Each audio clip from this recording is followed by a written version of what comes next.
Day, oh happy day, oh happy day, when he walks. So happy he walked, David. All right. Oh, Monday, baby. you're boxed. You're boxed, Dave. I'm just glad you made it back alive, though. What a couple days. Man, we're going to get into that. Appreciate everybody joining us here on the Monday edition of Crain and Company. To my left, former Michigan quarterback David Cone. And to my right, Auburn's my brother and fan of current Final Four team, Auburn. Okay, quickly, Blaine, tell them about the chat. Chat, what is up? Hit that like, hit that subscribe button. If you donate, it's on topic. It will get read. Getting my voice back here a little bit of crazy couple days. We have multiple polls today where you get to decide the outcome. So lucky you. Coney, what is going on? I want to hear from people today. I want to really hear from people today. What do you say we open up those phone lines? Let's do it. Calls today? 1-855-236-3228.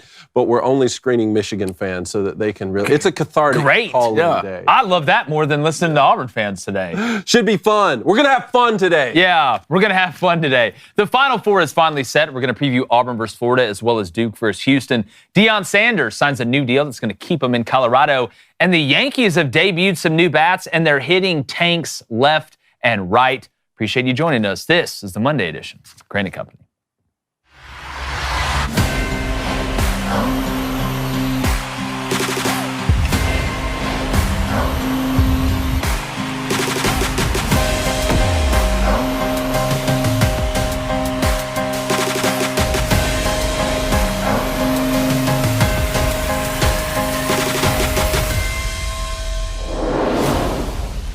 Last year, after a loss to Yale, I posted a video that went pretty viral asking Auburn athletics to please start coming through in the postseason for the Auburn fans who always show up regardless of the circumstance.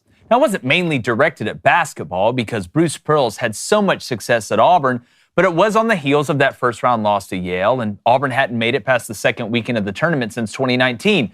Now, some people agreed, and others were angry, and that's okay. But I sit here today, I want to make sure, call a spade a spade. I want to thank Bruce Pearl, the staff, and the players at Auburn for finally coming through for the Auburn people. Because we needed this, man. The fans have been begging for it. And on the biggest stage, as the #1 overall seed, this team looked the doubters and the pundits in the eyes and didn't flinch. Now, what Coach Pearl and his program have done for the Auburn community cannot be measured, it cannot be weighed, it cannot be bought, it cannot be sold. It's pure joy and has elevated Auburn to heights in basketball most never dreamed of, and it can never be taken away. But the job's not finished. You're 2 games away from doing what many deemed impossible at a place like Auburn. But at this point, all I can say now is that I'm grateful for what this program has given us, and Auburn basketball is here to stay. David Cone. Preach, son. David Cone. Look, and I know, obviously, Auburn beat Michigan and knocked him out. Incredible first year for Dustin. Not in the long run. Not in the long run of things. This was a rebuilding year. And it was. Okay. It was. He's right. He's 100% right. But I want to ask you just off the rip, when you look at the 4 #1 seeds that made the Final Four, first time since, what was it, 2006, 2008, something like that? 2008. It was Kansas, Memphis, North Carolina, and UCLA, and Kansas beat Memphis in the championship. And that was played in San Antonio as well. So the 2 times since we started seeding NCAA tournament teams in 1979, the only 2 times there's been all 4 #1 seeds make the Final Four, it's been in San Antonio. Where would you rank right now? If you had to go 1 through 4, who would you rank? Where would you rank them right now? Duke #1, man. I'm to the point now where I think Duke could win this thing even if Cooper Flagg hadn't been 100% in the Playing tournament. good, that man. was the conversation we were all having. What Houston just did to Tennessee actually kind of shocked me. I mean, 15 points for Tennessee in the first half. I know we're going to talk about that. I do want to respond to the Bruce Pearl thing. I mean, a heck of a basketball coach, man. Like what he's done with the Auburn program is truly incredible. I had Florida winning the championship in my bracket. I think you do as well. But Florida, to me, doesn't look ungettable. And I really can't wait for this matchup. Janai Broom's health is obviously going to be something we talk about all week. How are you guys feeling? I mean, Blaine, you were there in person for this. I was wondering if they wouldn't even bring him back in towards the end of that game. But Michigan State just kind of kept hanging around. And I do want it on record that Michigan gave you guys a tougher game than Michigan State, too. Yeah, I agree. The thing that happened, what was weird with the Broom injury is when it happened, I thought it was his wrist. Yeah. Because when you see something bad happen, when the trainer came over for Michigan State and threw him the towel to cover something up, I was like, oh, no. Yeah. I was like, oh, no, this is really bad. And then he's walking off the court and saying, I'm done. Then he ends up coming back, and when he comes back, the first thing he immediately does is bang a three. I haven't heard a crowd that loud in a long time. And quickly, I want to give a shout-out to all the Auburn fans that were at that game. It sounded so loud on TV. It was legitimately 90-10 for the Michigan game I went to and the Michigan State game I went to. Auburn fans, I thought Ole Miss fans showed out. I watched the first Ole Miss game, and they were absolutely packed through the stands. But a lot of people think the jungle's just in Auburn, Alabama. It's not. The jungle can travel. And trust me, once you get caught in the jungle, if the Tigers are hungry, they're going to eat. Well, and you know, we're going to talk about everybody. Obviously, our connection to Auburn, it makes it a little bit more special, and it's going to make this week even more fun. To kind of put a bow on it before we move on and really start previewing these games, and then get into the chat. Remember, the phone lines are going to open at 2:30 p.m. Central. This is so much different to me than 2019 because, you know, Auburn just got hot and went on a run in 2019. That team didn't win the regular season. They go win the SEC tournament and then go make that run in the NCAA tournament. And some people could make the argument that it was fluky. Auburn's Final Four appearance was fluky. But this one, you win the SEC regular season. You're the number one team for most of the year in college basketball. The target is on your back. You kind of stumble down the stretch, and yet you are able to go to the NCAA tournament and make the Final Four as the number one overall seed. You know, we always joke, oh, it's just Auburn being Auburn. When there's expectations, you know, they seem to falter more than they you know, don't. But they came through this time. And again, you know, you hang banners for Final Fours. You hang banners. They get to hang 2 banners this year for the SEC regular season championship and the Final Four. This feels different. Will they win it? We'll see. But Janai Broom's health, that's why you're so glad you have a week in between this to get it back. And him coming back, looking effective, and then doing the interviews after. He's definitely going to play. You know, how limited he is, that's anybody's guess. So Auburn will beat Florida if they do what? Rebound. And when you look at the numbers from the first Auburn-Florida matchup, and really if you go back in time there, I mean, Auburn had been rolling. Game day is in Auburn. You're playing Florida, and that kind of started Florida's heater. Like, Florida went and beat Auburn and then got extremely hot. When you look at the rebounding numbers, I think it's 40-40. It ended up being even, but it sure didn't feel like that. And Florida hit a ton of shots in the first half. But what I think makes Florida so dangerous and so special is that they don't have to hit shots to beat you. Walter Clayton doesn't have to go out there and put on a circus act to beat you because they get so many second chances and they just play their ass off, dude. Houck and Hanglockton and Condon and Richard and Martin, they all crash the glass. They're extremely physical. If Auburn can rebound with them, they're going to have a chance. Now, will Florida hit 7 out of 13 threes in the first half with a hand in their face? If they do, more power to them. Congratulations on playing in the national championship. But Cone, I don't think Florida is playing as well as what Florida played down the stretch. And I don't think Auburn's played their A game in this tournament. It's a pick 'em to me. I know it's a 2.5. Florida's a favorite right now, and I agree with that. But to me, it's rebounding. It's the run game of basketball. There were times in the UConn game for Florida that I had given up on Florida, thought they lost. There were times in the Texas Tech game where I thought Texas Tech was going to move forward. A big part of that was the free throws. I think, what was Florida in free throws in that game? They were 99%, 92%. They were 25 of 27. Meanwhile, Texas Tech was 7 of 13. That was a big part of it. Also, Walter Clayton Jr. just being able to take over down the stretch has sort of been. He's the best guard. He's the best guard in the country. He's an All-American. He's an NBA player. Do you like the line -2.5 right now? Yeah, I think this started almost a pick 'em, basically. I think actually it's gone up Florida -2.5. And if you go back and you watch the UConn and the Texas Tech game, Florida got out physical for most of those games. How you beat Florida, you have to out physical Florida. You can only do so much with Walter Clayton. He's going to hit shots. He's going to hit shots. He's going to hit timely shots. But if you're Auburn, how do you respond?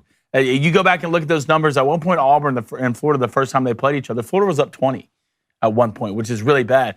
Janai Broom has to be a difference in this game. He has to play like Janai Broom's been playing. But Auburn needs somebody to step up in the guard play. Someone has to be that guy in this game because I promise you, Walter Clayton's going to be that guy. What Florida has down low, they're going to do what they do. They're an extremely well-coached team. But somebody from the guard standpoint, whether that's Tahad or Denver Jones or CBM, has to have a huge game to beat these guys. And no matter how many points you're up against these guys, you cannot stop playing. Well, Yeah, I was going to ask about Tahad. Well, here's what I think when it comes to Florida. I don't think it's necessarily that Denver Jones has to score 20. Sure. Or Tahad has to score 20, but I just think everybody has to contribute.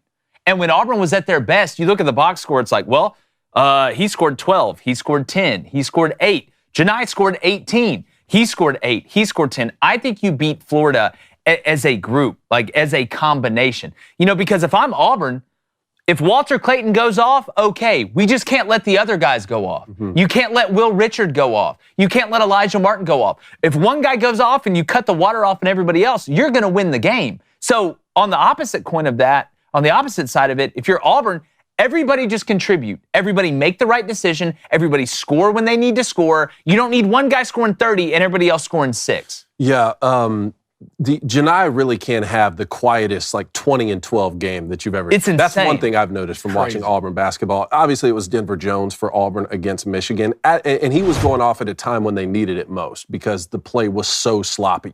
I mean, that was the worst that I had seen Auburn play, and it wasn't just missed shots. And the only thing that was keeping them in it, and they had a lead at halftime, was Michigan was playing equally as sloppily. But I want to ask about Tahad Pettiford because you had said, hey, he's going to come in and just keep shooting. He's going to take shots. Yeah. Is there any part of you that worries he's not running the offense when he gets in there that like he needs to? Well, it's funny because half the time you're like, yes, and then the other half you're like, he just goes off and starts cooking. Like, how can I get mad at you for doing that? But when you play a team like Florida, that's where it concerns me. When you go in there and you're not running the full offense. Not that he never does it. And when he's hot, he needs to shoot. But if you miss the first couple, like that first half of the Michigan game, where he came in and just started jacking them up and was missing them, you're like, bro, you got to give other guys a chance if you're not cooking. I've got no problem with a heat check. And if you get a great look or you get a great matchup, take advantage of the matchup. But Florida is so good and they're so big down low that when you drive and shoot mid-range jumpers and do things like that, if you go 3 or 4 possessions in a row where you don't score, you can look up. It's almost like Bama and like, how are we down 8? Like it can just get away from you. So it's just a feel of the game. But, man, when he cooks, it's hard to be like, don't do this because eventually he's going to crack. And one thing, if you're Auburn, one thing you can't do is give Florida second chance points. That's what I mean. And you go back to the first time they played. Elijah Martin didn't play in that game, and Florida still won by 9. So if you're Auburn, you're worried about that, and Elijah's already playing really good in the tournament. And if you're Auburn, can you speed them up on offense? Can you get them out of their rhythm? Can you turn them over? And when you turn them over, can you get points off those turnovers? I think Auburn has to play a near-perfect game to win this. I think Florida could not play their perfect game and still win this basketball. See, I kind of disagree with that a little bit because if Florida plays the way they've played and Auburn just plays good, I think Auburn can beat them if Janai can be effective. But again, looking at this box score from Florida, here's what you had. Aberdeen was 2 of 5 from 3. Will Richard was only 2 of 9 from 3. Clayton was 4 of 8 from 3. But here's where it killed you. Here's what their bench did. Alexis, 1 of 2 from 3. Houck hit a 3. Klobjar was 3 for 3 on threes. So if Auburn can shut off the bench and just say, all right, it's our 5 versus your 5. We both play well. It's a pick 'em. Then you give yourself a chance. But you can't have these ancillary guys hitting threes or you're going to be in trouble because Florida will overwhelm you. All right, you ready for the chat? Let's start off with a $5 donation from Danny. Appreciate it, Danny. If Florida's not going to shoot like they did in the first game, Auburn will be the hunter, not the hunted. Little vibe shift in the second game. Yeah, and again, you look at the final numbers. I mean, Florida shot 50% from the field. They were pretty much just 48.5. You're talking about from the first game? From the first game. Auburn, when you look at it, shot 43% from the field because of what they did in the second half. They were only 31% from 3. Florida was 40% from 3. I'm not going to say Florida's not going to do anything. Like, I'm not going to sit here and be like, well, Florida's not going to shoot that well again. They could. The question is, if they do that, can you be efficient enough on offense to run with Florida and make it? Miles Kelly got to start hitting threes. You got to start banging them. Denver Jones got to show back up and start making them when they're open shots and they're good shots. That it's a full team, full effort. Let's go to a $5 donation from Gatorbait. Appreciate it. He says, what's been the difference so far in Florida from what we saw in the regular season to the last couple games we saw in the tournament? Doesn't feel like the same team to me. Well, you nailed it. It's the physicality.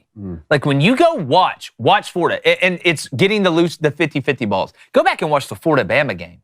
It's hard to beat Bama to 50-50 balls, and Florida did it the whole game. But it's the physicality down low where you're getting so many of those opportunities. That's the thing that shocked me about Texas Tech, man.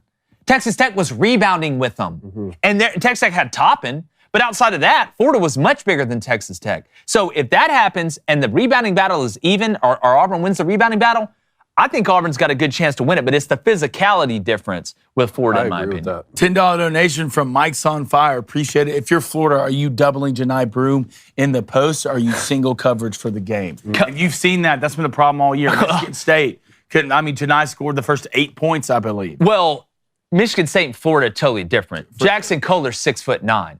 I mean, the first 3 possessions that Auburn got off the bus ready to get the ball to Janai Broome because that matchup, and Michigan State didn't double. And didn't double, and then Auburn goes on a 17-0 run. But I will say, Condon is a better defender than Kohler. Chinyulu's a better defender than Kohler. I think Houck is a better defender than Kohler.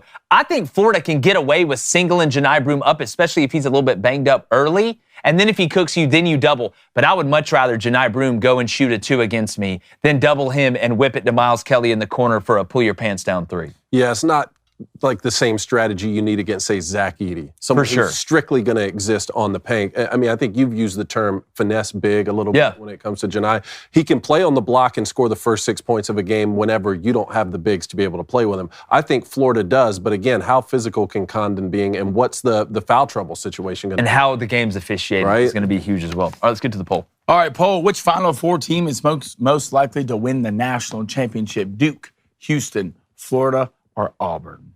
Got to be Duke. I'm going to say Give Duke. me your orders. I want one. I'm going to say give me Duke at 41%, give me Florida at 29%, give me Auburn at 15%, and Houston at like 12%. Okay, I'll say Duke, and then the Auburn fans came out today, so I'll say Auburn, and then Florida, and then Houston. All right, it is Duke at 34%, Auburn at 30%, Florida at 29%, and Houston at 7%. Is that disrespectful to Houston?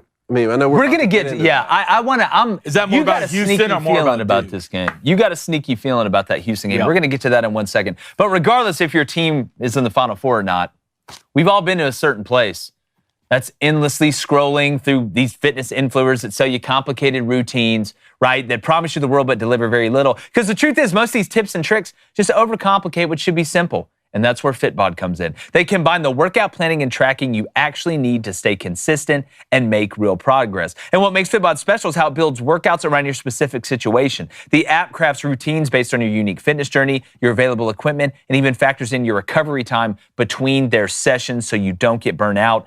Their smart technology is fantastic as well. Plus, they got over 1,000 demonstration videos, so you'll never wonder if you're doing the exercise correctly or not. So level up your workout. Join Fitbod today to get your personalized workout plan and get 25% off your subscription. Or you can try the app free for 7 days at fitbod.me/booster. That's FITBOD.me/booster. It's beach season. Don't let everybody down. All right, you want to be on your Tom Cruise Top Gun look out there running around on the beach. We all know it. All right. Let's get to Duke versus Houston, guys. The other Final Four matchup is Duke versus Houston, both number 1 seeds. The line on that right now is Duke -5.5, the point total -136.5. And obviously this comes on the heels of Duke beating Alabama by 20, 85-65, and with Houston beating Tennessee 69-50. But even that score wasn't indicative of just how dominating the performance was. It was 34-15 at halftime over Tennessee. How can Houston beat Duke in this one? This game is fascinating to me. To me, the key for Houston, it's a race to game pressure. And to me, game pressure is up 5 or down 5 with 5 minutes to go. Because if you look at Duke's season, they really haven't been in a lot of game pressure situations, but go back to the game pressure situations in games they've lost. The Clemson game, they felt game pressure at the end. Clemson was able to win. Now, I know there was sweat on the floor or whatever. If Houston can find a way, and I think they're physical enough to do it, to keep this game within 5 points with 5 minutes to go, they're going to have a chance to win. I'm not worried as much about Houston being able to slow Duke's offense down. Not that Duke isn't great on offense. They are. I'm more worried about even if Houston slows Duke's offense down, I think Duke's defense is just as good or better than Houston's defense. So can Houston's offense score enough points to even be able to be beat a Duke team that doesn't play good on offense that night? That's what I'm worried about. And I know against Tennessee, Cryer hit shots, Uzen hit shots, and they had some guys that made some plays. But this Duke team is so long. They're incredibly athletic. They can switch. They move their feet really well. And you got Malawatch down low, who's an absolute menace, not just blocking shots, but changing shots. And Houston likes to drive the ball to score. I'm more worried about Houston offensively than I am defensively against this Duke team. So can you put game pressure on them late? Because they hadn't felt it a lot. And when they have felt it, they've struggled at times. But, Cone, I think this is Kelvin Sampson, not Kevin. Kelvin Sampson, best offensive. Don't call him Kevin for sure. Duke, tallest team in basketball. Houston, we've been talking about their lack of size in the front court. Not only has it not been a problem from them, though, they've been using it to their advantage by just having 5 athletic guys out there who play relentless defense, and they're switching 1 through 5 and all that kind of stuff. The closest team to give Duke a game in the tournament so far was Arizona. Duke won that one 100-93, and even that one took Caleb Love having a 35-point performance. What do you think the key? Well, just the way Houston's built, and they're veterans. There's experience. 1 through 5, their starters are veterans. And go through, who has Duke played in the tournament right now that has a defense worth anything? Alabama? No.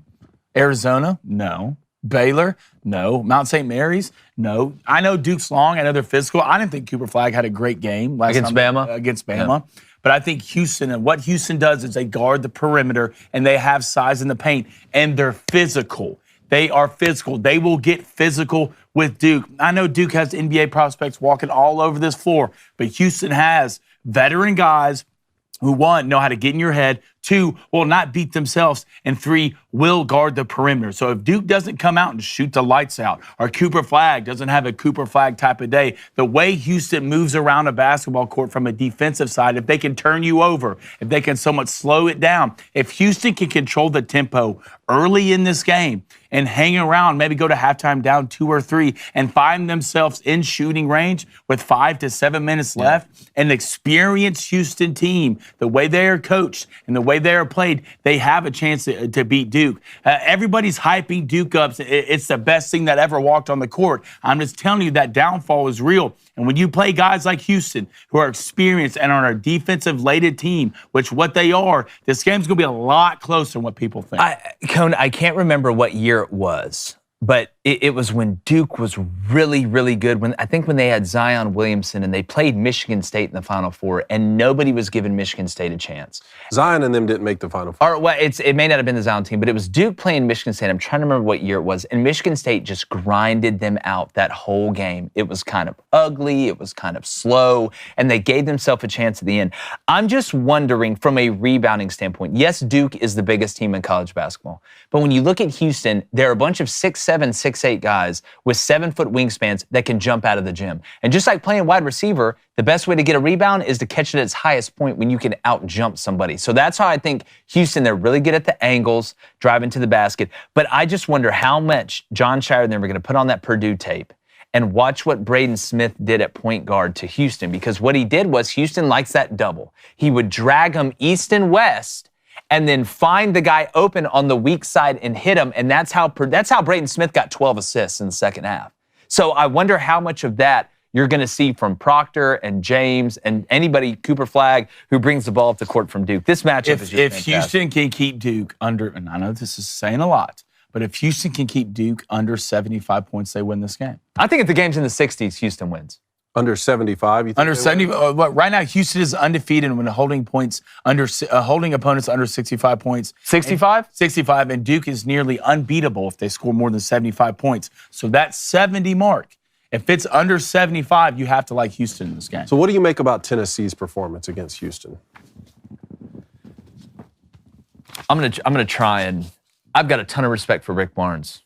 Ton of respect for him. And it's not like, a Rick Barnes thing. It seems like it's a Tennessee thing. is it ever going to happen? Tennessee to me is the best basketball program in the history of college basketball that's never made a Final Four. And when you look at this team, I don't think Houston was a terrible matchup for them in the Elite Eight. To me, I thought Tennessee had more weapons than Houston had on offense, and there were similarities to how they play defense and how physical they both get. I just look at the way this Tennessee team was constructed. I look at, you had another big-time scorer like you had with Dalton Knecht and Chaz Lanier. You had Zakai Ziegler. You had guys that could make plays. Milicic. You score 15 points in the first half. There is just some mental block for Tennessee in the Elite Eight, it seems. That's what the data says. They're fantastic up until the Elite Eight, and they were beating the doors off of people coming into this game. So I live in the state of Tennessee. I didn't grow up a Tennessee fan, but I'm legitimately hurting for Tennessee basketball fans, man. Like, I don't know if it's ever going to happen. It's just nuts to me. I was shocked. They couldn't hit. Houston's defense was great. They couldn't hit water if they fell out of a helicopter in the middle of the ocean for the first half of that game. 15 points, David. 15? It was as ugly as it sounds. Like, I was shocked, man. I was shocked. I hate it for them. But congrats to Houston and Kelvin Sampson. They did it, man. They did it. Give me, for this Duke-Houston game, David, give me one key if you're Duke to make sure you don't, because everybody's going to be talking about how can Houston beat them? How can Houston beat them? If you're Duke, if there's one thing that you said, all right, if you're John Shire, we take care of this, we will go to the national championship game, what would that be? I would say foul trouble because of how physical Houston is. And again, part of that has to do with how the game is officiated. At this point, when you're down to the Final Four, all of these teams are flexible enough to be able to do what they want to, however a game is called, as long as it's consistent. But this is one example of, if you're Houston, obviously, you'd like to be able to just play through a lot of that and not have ticky-tack fouls.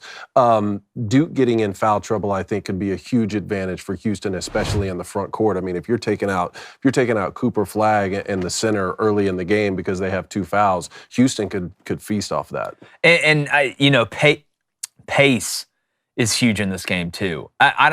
Obviously, I don't think Houston wants to get into an up and down game against Duke, because that's where Duke, to me, it's like, all right, we take away Cooper Flagg, who's going to be the number 1 pick most likely in the NBA draft, incredible player. Let's say we take him out of the game. I thought Bama, again, did a pretty good job on Cooper Flagg, but it's like Proctor and then Knipple. Knipple's a dog. Man, Con Knipple is a damn dog. Everybody talks about Cooper Flagg. He came out, I mean, that first shot in the Bama game was Knipple from the wing, and it barely even hit the net. But his driving ability, the individual matchups in this game, man. Like, out on the perimeter with guys going, getting after each other. When you talk about the pace, though, so if you're Houston, are you not trying to get out and transition when you have the opportunity to? When you have the opportunity to go score offensively in transition. Like, so to me, it's like, okay, long rebound off a 3, we got numbers going back. Or obviously, if you turn them over and it's a live ball turnover, you have numbers getting back. Go score. It's just how much on offense are you going to sit there and say, hey, let's shoot a lot of threes, which could then lead to Duke being able to go, get in transition on those long boards or whatever. But then the out of bounds plays. All right, ball's out of bounds. Houston got it on a turnover. Get it in, take your time, run your stuff, see if Duke will switch you into a matchup you like. I just wouldn't say, all right, let's go fast. No, let's go fast. That's not what Houston does. No. Right? And you're not going to beat Duke by doing that. If I'm Houston, I'm trying to just knock off possessions in this game. I'm trying to go at a turtle's pace in this game and play the way that we play, especially on defense. If it's me, the biggest key for me, especially for Houston, is can you turn Duke over? So it's 5.5? Yeah, 5.5. Can you turn Duke? 10+ turnovers for Duke? They could be in some trouble. What's the over-under on the game? You got to pull it up. Go ahead and pull it up, because to me, I wonder, it's so funny to see how they're going to make this line, because 136.5. 136.5. Man, I like the under, though. Do you? I do, man. I do. I think this is going to be like a 71, 60 game if Duke wins by double digits. But if it's like 64, 62, somewhere around there, obviously that's 126. I don't know. Just part of me is because Duke's so good on defense too, man. Like, I don't see Houston being able to just start ripping a lot of points unless they shoot the freaking lights out. And I'm not seeing it. But let's get to the chat. All right, let's go to the $5 donation from the HUD. Appreciate it. It says Cooper Flagg's about to get the full Houston experience. I wonder if this kid will fold under the pressure. Well, like, I don't know if I would say fold under the pressure, but can you make it a muddy game? Can you make it a just dirty dog fight, meet me out back behind the bar where the cops aren't looking type game? If they can do that, I think you can get underneath Duke a little bit, and that's what Houston's going to want to do. $5 donation from @BlueBloodBallin'. What's up, man? It says, Houston's never seen length like this. If Proctor and Flagg get hot early, boys, it's curtains. Well, it's, again, I get what you're saying, and I don't think you're wrong. Duke is the biggest team in college basketball, but Houston is built to be able to compete against length, and you wouldn't look at the starting lineup's height and be like, that's what they're built for. Houston's built to do that. Like, these guys are jumping out of the gym. They recruit 6'8", 6'9" guys that have 7-foot wingspans. And that's why, like, I'm just amazed when I watch Houston play. And their guys play so much higher when that ball comes off the rim than everybody else. I actually think Houston's built to negate it. But if they're not, they're going to lose. They may lose by double. So if Auburn beats Florida, who would you rather play? Houston. Houston 100%. That's the answer. Yeah. $20 donation from the doctor. Appreciate it. Let's be honest. Does anyone really think Houston can actually beat Duke? I think we all just need to say screw it and root for Auburn anyways. Well, if Houston and Duke played 10 times, I think Houston could win 2 of them. I think Houston could win 2 of them, but you're not playing 10 times. Playing 1 time, buddy. 1 time. That's all it takes. Like I said in Little Giants. You know, it's just that 1 time. Need a Coach Brooks speech. Yeah, like it's... But not today. And like Blaine said, Houston isn't going into this thing scared. I can promise these you are that. grown-ass men. Yeah, these are 30-year-olds. Robert's on. They're not going. They're not walking into this on pins and needles. This isn't L.J. Cryer's first rodeo. You got to punch them first, though, with Duke, like they did against Tennessee. You got to punch Duke first. You just can't come out timid because if Houston smells blood in the water, it's welcome to Jaws. Yeah, like they're coming to get you. But if you want a business that makes money, like sharks, go to Chum. You need a great partner because a lot of times it's the business behind the business that empowers them. You know, what's fascinating about successful businesses today, like Gymshark or Cotopaxi, David? What is the difference? Do you really want to know? I'd like to know. Okay, good. I'm going to tell you. It's not just about having a great product or cool marketing. It's about what's happening behind the scenes. All right, like I said, the real game changer is the business powering the business and making every sale seamless and simple. And that's where our friends at Shopify come in. Hit that noise machine, David. That's right. We out here getting rich, y'all. I mean, nobody does selling better than they do. They've got the #1 checkout system on the planet. And you want to know their not so secret, Blaine? Yes. It's called Shop Pay. And it boosts conversions by up to 50%. That means way fewer abandoned carts and way more of this. Hit it again, David. Hold on, I'm on it. Thank you, bro. Upgrade your business today and get the same checkout companies like Gymshark and Cotopaxi use with Shopify. Sign up for your $1 per month trial period at shopify.com/Crain. That's all lowercase. That's shopify.com/CRAIN to upgrade your selling today. Shopify.com/CRAIN. All right, Coney. Phone lines are open. Phone lines open, 1-855-236-3228. Call in and let's talk. Let's just chat about something. We're gonna get to those soon, but we got a couple reactions. First of all, we've talked for the last couple years about Deion Sanders. What's his long-term play as it relates to coaching and college football? Would he leave and follow his kids? If they go to the NFL, could he even do that? Well, we have a little bit of clarity this past weekend because Deion Sanders signed an extension with Colorado. So this is a 5-year deal worth $54 million, $10.8 million a year. I think this puts him as now the 4th highest paid coach in college football. Seems like the right move from Colorado's perspective. Deion Sanders is staying at Colorado for a long time, which officially means Colorado's a problem. They're a problem for everybody else in college football. They are a big problem. Because what was the one knock against Prime in Colorado after this glow up that they've had? He's not going to be there. He's going to follow his son to the NFL. He wants to keep moving up. No, he's locked in. So now there is no negative recruiting against Colorado. How do you negative recruit against these guys? That was the only knock. You may not like the way that Deion Sanders goes about things if you're a coach or a fan of another team. But at the end of the day, the kids love him. Look at how he's recruiting. And Colorado has decided to open up the vault and get the gold bars out. Because he's done nothing but make them money as well since he's got there. So, Colorado, you've been really good. There's been some questions, but I'm going to stamp it. Colorado is officially a problem for everybody else in college football. Yeah, and with how much money he's brought into Boulder through this, that alone fiscally, I think, makes it worth it. Also, when you talk about the Big 12, as it stands now, I don't know what the future contract's going to look like, but when you get automatic qualifier for winning your conference to go into the college football playoff, it seems like you're going to be able to recruit some of that money if you can keep top-tier programs or coaches at least in the conference. My question is, when you say that they're a problem for everyone else in the country, how is that going to play out? Let's say even Colorado becomes the favorite a couple years in a row in the Big 12 to make the college football playoff. You think they're going to be a problem for the SEC schools that are also making the college football playoff? Yes. Very few. I'm telling you right now, you throw Ohio State, we know that the 4 in the Big Ten that we always talk about that we think can compete at the level of the SEC teams. You look now in the Big 12 without Texas and Oklahoma. I mean, who really, really scared you that much coming from the Big 12? Outside of Clemson, Miami, if Mario can figure it out even more, outside of them, who's really scared? We'll see with Belichick in North Carolina. But now Colorado in the Big 12, I think Deion Sanders has enough cachet and has figured this out enough and now has enough resources and the financial ability to be able to beat teams from the SEC. I mean, look who he's brought on his coaching staff. Warren Sapp's coaching the D-line. He just brought in Byron Leftwich. Like, Colorado is turning into a monster. And there are very few teams in the Big 12 that can, when it comes down to it, have the opportunity, whether that's because of a coach, because of finances, or because of recruiting ability, whatever, to win a national championship.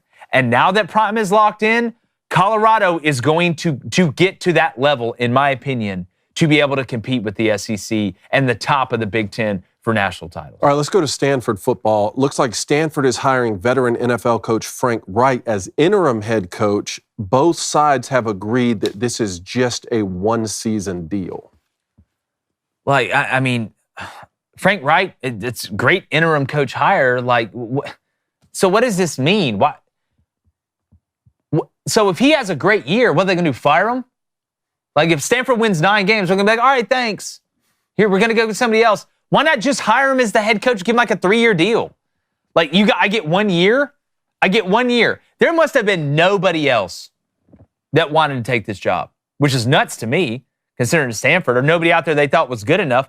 Why would you hire an interim guy for just 1 year, not during the season? If it was 2 weeks before we kicked off and Troy Taylor, the scandal happened, he got fired, okay, I get that.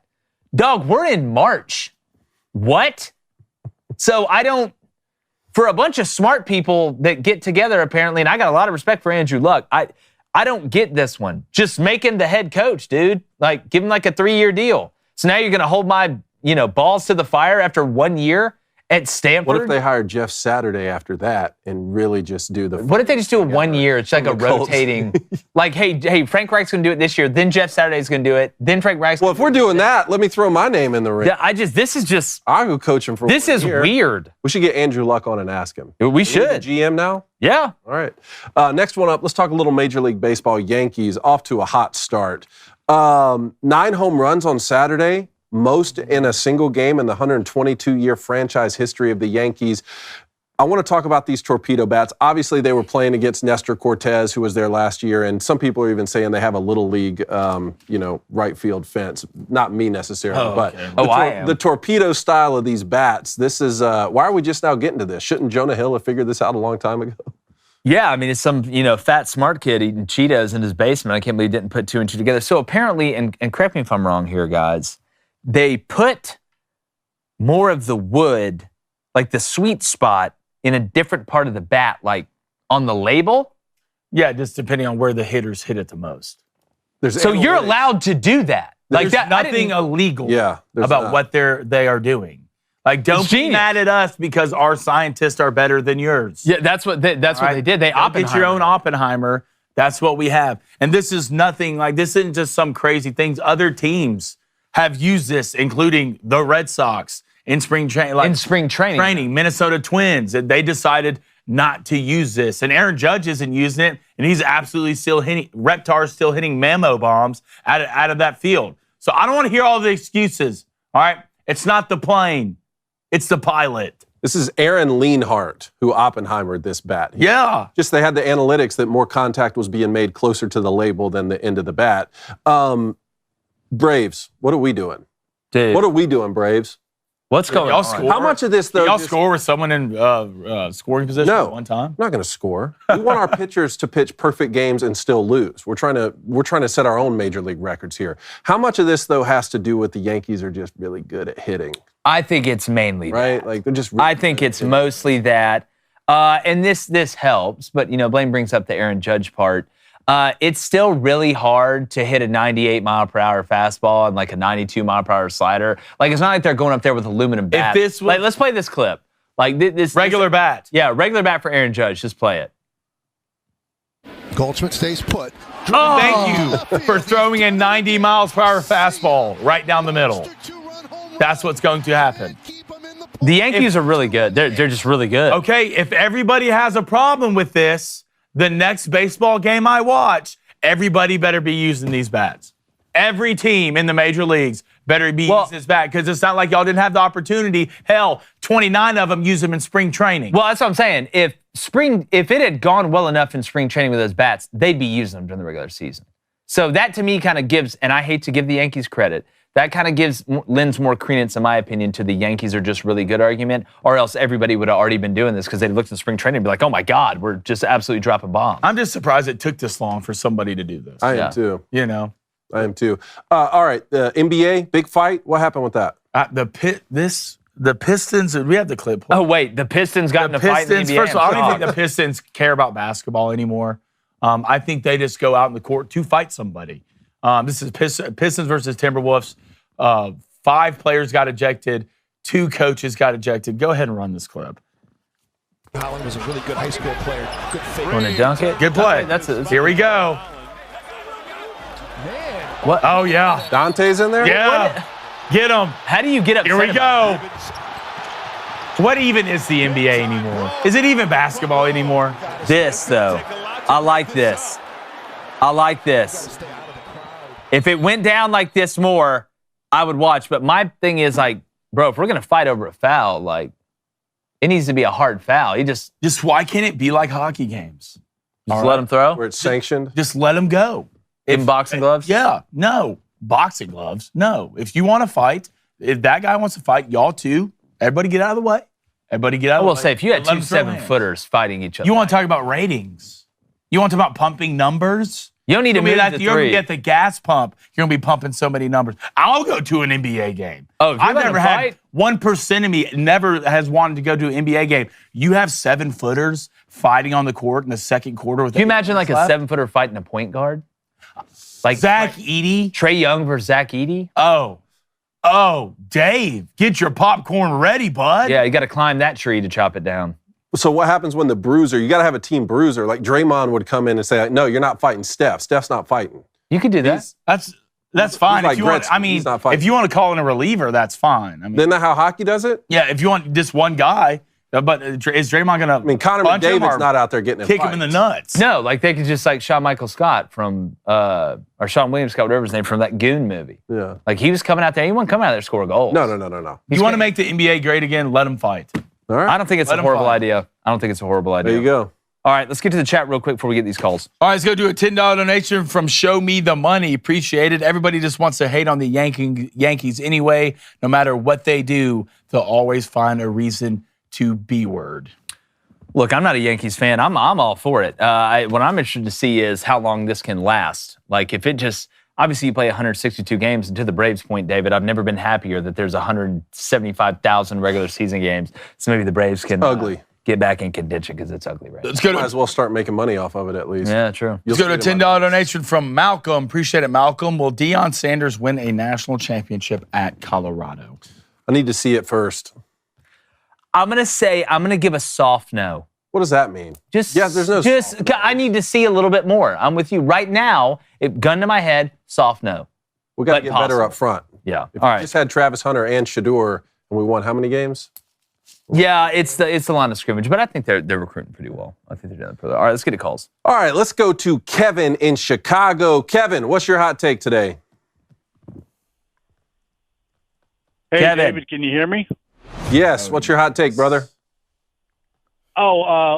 First off, I got to get that whiskey to you, but wanted to compliment Dragon on he made a comment about the Michigan State game on X about how the refs weren't calling anything for Michigan State, and you were 100% correct. That was just absolutely ridiculous. It was insane. They had one foul, called one foul on Michigan State. And I'll go ahead and say this right now. And look, I'm usually not this type of guy, but I got to see both views from both fan bases.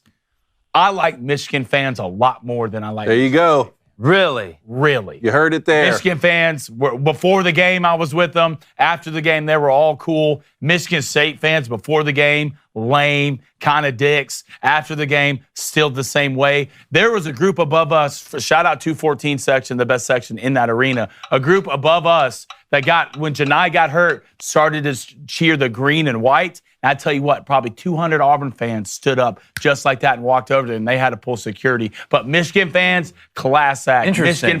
Michigan State fans, douches, box. Wow. That's unbiased right there, unfiltered. Look, that's Did I his pay him words. $20? His words. And listen, they were pretty discourteous to us on Instagram when I just asked why you have a tradition during the middle of the game. Like what? One of your players went over and shoved other players. Yeah. And see, now y'all can't say nothing because we wiped y'all up in the Elite Eights. All right, Michigan State fans, get those calls in. We want to defend yourself because I know there's some great ones out there who love this show. Thanks for calling in, Kevin. We appreciate it. We'll talk about the whiskey. Let's go to Mike in Colorado. Mike, what's your hot take? Hey, boys, been a while, but good to hear from you guys getting calls again. My hot take is Coach Prime, with his new extension, within the next 5 years, we'll have Colorado competing toward the top of the college football playoff. I just think that the recruiting and everything is going to follow now in a way that it maybe hadn't been before. You see the players out there excited about it, and just wanted to see what you guys think the future holds with that.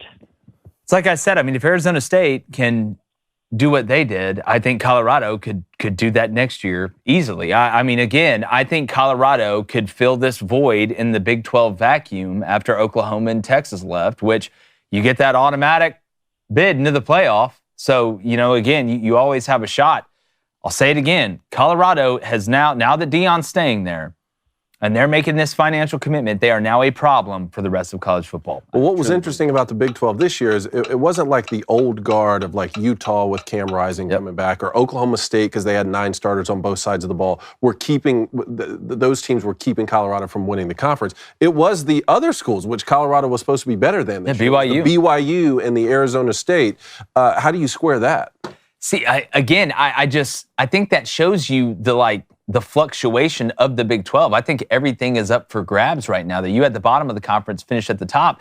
And if you're Colorado, the way that you've recruited, I think Deion can put so much distance in between himself as a recruiter, right, as opposed to everybody else in the Big 12 to kind of rise to the top of that. It's just going to take a little bit of time. So we'll see. Yeah. It's going to be interesting. All right, let's go to Devil Doc in Indiana. What's up, Devil Doc? Hey, guys. How you doing? What's up, buddy? It's good to see you in the live stream. Yes, sir. Hey, I have a feeling if Blaine was at the live stream, he'd been on the floor in the fetal position for half the game. No, look, you can only have one of us there for that, or because I'm going to continue to pay my mortgage. Right. So here's a question. I have Alabama and Auburn fans in my family, and so my Auburn fans in my family were saying this at the end of the season. They were complaining about Auburn losing these games, how it didn't seem like they were really trying or they were sitting people, that kind of thing. Do you think now, looking back at we're in the Final Four now, that Auburn's kind of like it? I don't want to say it seemed like they gave up at the end of the season, but they really weren't trying as hard as I thought they were, or they should have, like to get the SEC tournament championship and all that kind of stuff. Do you think that's going to help them now? Because it looks like Florida. When they played Texas Tech, it looked like they were tired.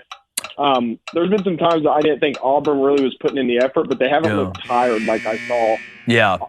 Devil Doc, it's a great point. Here's what I think about Auburn at the end of the year. It's not that they were sitting people. Now, Denver Jones was injured for the A&M game. They didn't want to take a chance. That was smart. There were some times where Broome, he sat for a while in that A&M game. But I think Auburn just lost a little bit of intensity in that edge. You're dealing with human beings. They had just gone to Kentucky, beaten Kentucky pretty badly at Rupp to clinch the SEC regular season championship. The Auburn-Alabama game, both teams I thought played really hard. I mean, that was a hell of a game. I mean, Bama hit a game winner at the end, and Alabama's still a really good basketball team. The SEC tournament, you kind of slopped around against Ole Miss. Tennessee, that was a hell of a game for a while. I just think this Auburn team, and where I think it clicked, I'm going to tell you where I think it clicked. Other people think it clicked second half of Creighton or even at the end of the Michigan game. I think the last minute and a half of the Auburn-Alabama State game, where Auburn was like up by 1 and then went on that 10-0 run right before halftime, that's when I started to see the juice start flowing again. Because against Creighton in the first half, they were down 2, but Creighton played as good as they possibly could play. Creighton hit 9 threes in the first half. 7 of them had hands in their face. So I think Auburn flipped the switch back then, and against Michigan, I think Michigan just sped them up. That's what I think it was, and Auburn was having uncharacteristic turnovers. But I tell you what, man, it's starting to look a lot like they looked when they were running shop earlier in the year. So I think they figured it out at the end. That's all that matters. What you do in the dance. You're in the Final Four. All right, let's go to Matthew in Arkansas. Matthew, what's your hot take? What up, boys? It is the Heartbroken Hog here, and that was a heartbreaking way to end the season. But now that I've had a few days to think about it, I'm pretty happy overall with year one under Cal. We got to the Sweet 16, which is what I really wanted when we were preseason top 20. Well, Heartbroken Hog, here's where I'm at with it. You're right. And I think if you had asked any Arkansas fan after Arkansas started 0-5 in the SEC, would you take making it to the Sweet 16 and getting eliminated? They would have said yes, I think, in droves. But the caveat to that is, yeah, it's a good year. Yeah, you did a good job, but damn it, you blew it. You blew it. Like, I was just, nothing shocks me really anymore. But the way you lost does matter. So, yeah, successful season, shake hands. Cal did a good job, beat the narrative in the tournament. But you could have gone to the Elite Eight, and you saw what Texas Tech did against Florida. So I think there's an argument on both sides of it. That's what I think. All right, let's go to David in Florida. David, what's your hot take? Jake and Blaine, it comes down to this. Our final battle. I'm not going to lie. I was a little anxious at first. You guys were the last team I wanted to face, since you'll obviously make adjustments from the last time we played. But then I realized a couple of things. Number one, Todd Golden knows Bruce Pearl better than any other coach knows him, which means that Todd likely has a pretty good idea of what kind of adjustments Bruce is going to make. And two, what wins in the tournament? Guard play. We've all seen what Clayton has done. Meanwhile, I'm sorry, but Chad Baked Mozzarella has not played well offensively. Scoring in double figures just once and shooting 28% from the field. His defense has been really good, though. I will definitely give him that, and he could give Clayton fits. Well, anyway, good luck, guys. I look forward to an epic rematch, but I think we all know which orange and blue team is going to win. Your box. Get off the phone. Your box. So I said the same thing about Bruce Pearl knowing what Todd Golden's going. Yeah, but I mean, I think the law of averages is a real thing. I think Walter Clayton's a great piece, but I think a lot of Auburn players are due to have a really good game. CBM is one of them. Miles Kelly is another of them. So Walter Clayton, as good as he's been playing, sooner or later that ball's not going to always go in the hoop every time you shoot a three. So I'm just saying the law of averages is a real thing, and things even out. I'd be weary. Yeah. I'd be really weary. Well, and your point's well taken, David, on Golden knowing Pearl, and Pearl obviously knows Golden. I mean, at this point, though, each team's played. Auburn's, 32-5? But you played 37 games. Like, nobody's tricking anybody, right? Like, this isn't oh, no, what is this team going to do new? I'm going to do something I've never done. I don't think we're there. They know each other. It's just about personnel. But if I was you, I was a Florida fan, I wouldn't be worried about Chad Baker Mazzara guarding Walter Clayton, because that's not who's going to be guarding him. Denver Jones is going to be guarding Walter Clayton. And look, you hold Walter Clayton. If you told me Walter Clayton would score 15 points right now, I'd take it. I'd take it right now. And Walter Clayton can go off. It's about not letting anybody else go off, right? That's going to be what this game comes down to. It's just like with Janai Broome and Auburn. Janai Broome scores 17 points against Florida, and they limit everybody else. Florida's going to win the game. So it's not just shutting down everyone. It's shutting down enough to where you're able to win the game. That's where I'm at on it. That's it for callers today. If you're still on the line, please call in this Friday, and we'll get to you on the Hot Take Hotline. Yep. All right, I'm going to get to these bets. Bets. Nerfy season, boys. Yeah, dude, your boy hit a $500 parlay during the live stream. I couldn't believe it on Nerfies and Yerfies. Tonight, women's basketball. Yep, that's the thing. Unders? Nope. Oh. UConn, 14.5-point favorite over USC. Not South Carolina, but USC West. Juju, she's out. Sucks. That's why. So I'm going to go with Paige Beckers and UConn minus 14.5 tonight at minus 110. Then Texas is playing TCU. Texas, number 1 overall seed, I believe. TCU, I like the Haley Van Lith chick. I think that's her name. But Texas, really good. Give me the Longhorns minus 7.5. Going off at minus 110. All right, boys, this first one pains me, but give me the Dodgers minus a run and a half, minus 112 on the odds, hosting the Atlanta Braves, who are 0-4. Dodgers 5-0, by the way.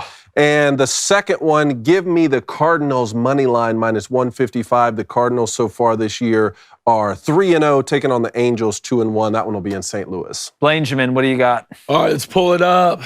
Taking Nerfies, fellas. Pirates, Rays, first inning under half a run, going off at -130. And Giants, Astros, first inning under half a run, going off at -120.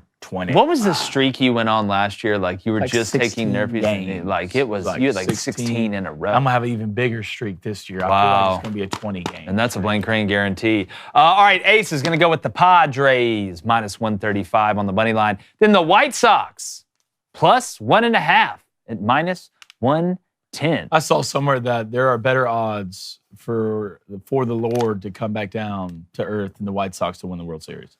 Well, I think both could happen at the same time. That'd be wild. I'll never All right, let's get these donations. If you donated today, thank you so much. We're going to start off with a $5 donation from Wes Megason. What's up, man? He says, will anybody hire Nate Oates away from Alabama in the near future? I think it'd only be the NBA.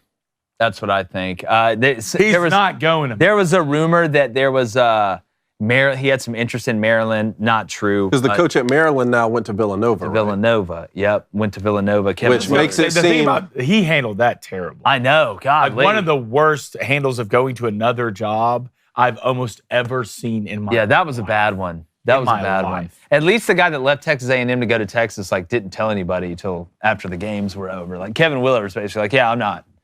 They won't give me an extra night in New York. Yeah, this wedding sucks. I didn't want salmon. Let's go to $5 donation from Anthony. Appreciate it, Anthony. Only thing fluky about the 2019 Auburn run was that non-call on that double dribble. #war damn Eagle. Look, I agree. I don't think it was fluky, but that was kind of the argument, towards Auburn and Bruce Pearl in the NCAA tournament. $5 donation from James. Appreciate it, James. Is it time to talk about where Broom ranks for the best player in Auburn history?